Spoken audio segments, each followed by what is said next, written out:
सो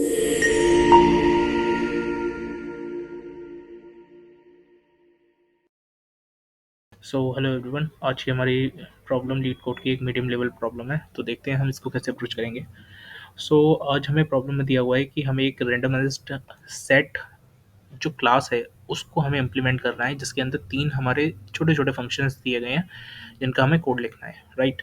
अब हम देखते हैं वो तीनों फंक्शंस है क्या। सबसे पहले तो एक इंसर्ट का फंक्शन है, जिसमें क्या करना है, एक बेसिकली हमारा ये सेट ही है, जो रैंडमाइज सेट है ये हमारा एक सेट ही है। तो हमें क्या करना है, इंसर्ट वाले फंक्शन में ऑब्वियस सी बात है, इंसर्ट है तो हम वैल्यू को इंसर्ट करेंगे सेट के अंदर। अब इसमें एक कंडीशन दी गई है कि अगर वो वैल्यू सेट के अंदर प्रेजेंट नहीं है तो उसको इंसर्ट कर देना है और रिटर्न ट्रू कर देना है, राइट। इन केस अगर वो वैल्यू सेट के अंदर प्रेजेंट है और हम फिर भी उसको इंसर्ट करना चाह रहे हैं, सपोज सेट के अंदर पड़ा हुआ है 1 2 3 एंड हम फिर से सेट के अंदर 1 इंसर्ट करना चाह रहे हैं, तो इन केस में वो इंसर्ट तो होगा नहीं और हम उसकी जगह पे फॉल्स रिटर्न कर देंगे, राइट। अब आते हैं बोल रिमूव की तरफ। ये जो हम अगला रिमूव फंक्शन है, तो इसमें हमें बेसिकली क्या करना है, वैल्यू को रिमूव करना है सेट में से, राइट। अब वैल्यू कब रिमूव होगी, जब सेट के अंदर वैल्यू होगी तब उसमें से रिमूव होगी, ठीक है। अगर सेट के अंदर वैल्यू है और हम उसको रिमूव करते हैं तो हमें रिटर्न ट्रू कर देना है। अगर सेट के अंदर वैल्यू नहीं है और फिर भी हम उसको रिमूव करना चाह रहे हैं, सपोज के लिए सेट के अंदर 1 2 3 और हम रिमूव करना चाह रहे हैं 4, तो 4 सेट के अंदर है ही नहीं, तो इन केस में हम फॉल्स रिटर्न कर देंगे, राइट। इसके बाद अगला है इंट गेट रैंडम। एक हमें रैंडम फंक्शन बनाना है जो कि क्या करेगा, उस सेट के अंदर से कोई सी भी रैंडम वैल्यू हमें लाके दे देगा, राइट। अब एक बार ये एग्जांपल देख लेते हैं। सबसे पहले रैंडमाइज सेट को हमने इनिशियलाइज किया, इसके बाद ये इंसर्ट है, इंसर्ट क्या कर रहा है, 1 इंसर्ट कर रहा है, तो यहाँ पे हमारा ट्रू आ गया। 1 हमारा सेट पहले तो खाली था, तो अब हमारा ये ट्रू आ गया। इसके बाद हम क्या कर रहे हैं, रिमूव कर रहे हैं, क्या रिमूव कर रहे हैं, 2 रिमूव कर रहे हैं, बट सेट के अंदर तो भी 1 ही पड़ा हुआ है, तो यहाँ पे हमने फॉल्स दे दिया, राइट। इसके बाद हम क्या कर रहे हैं, इंसर्ट कर रहे हैं, क्या इंसर्ट कर रहे हैं, 2 सेट के अंदर क्या था 1, अब हो गए 1 और 2, और बिकॉज 2 पहले सेट के अंदर नहीं था तो हमने यहाँ पे ट्रू दे दिया। अब हमने लगाया यहाँ पे गेट रैंडम।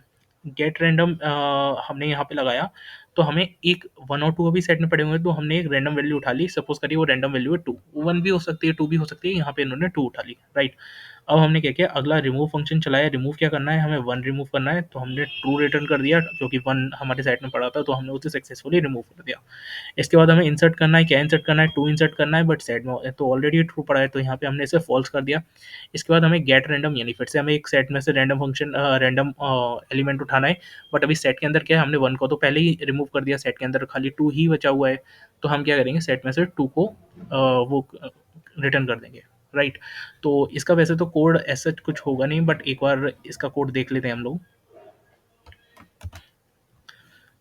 तो ये है इसका कोड। सबसे पहले हमने क्या किया, एक अनऑर्डर सेट को हमने इनिशियलाइज कर दिया। इसके बाद हमारा जो इंसर्ट फंक्शन था उसके अंदर हमने क्या देखा कि अगर एस के अंदर वो वैल्यू पड़ी हुई है तो इंसर्ट करने की कोई ज़रूरत ही नहीं है, तो हम फॉल्स रिटर्न कर देंगे। इन केस अगर एस के अंदर वो वैल्यू नहीं पड़ी तो सबसे पहले हमने एस के अंदर वैल्यू डाल दी और फिर हमने ट्रू रिटर्न कर दिया, राइट।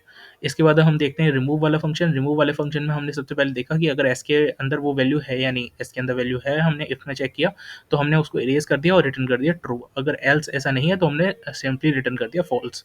इसके बाद हमारा गेट रैंडम वाला फंक्शन था। यहाँ पे सिंपली हमने जो इनबिल्ट फंक्शन है हमारा, एक रैंड करके इनबिल्ट फंक्शन होता है जो कि रैंडम वेरिएबल रिटर्न करता है, तो हमने इसको चेक कर लिया।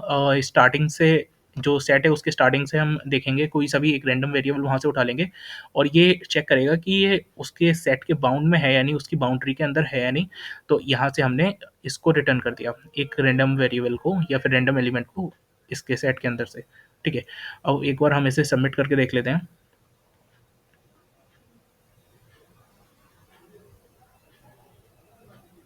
तो ये कोड हमारा सक्सेसफुली सबमिट हो गया।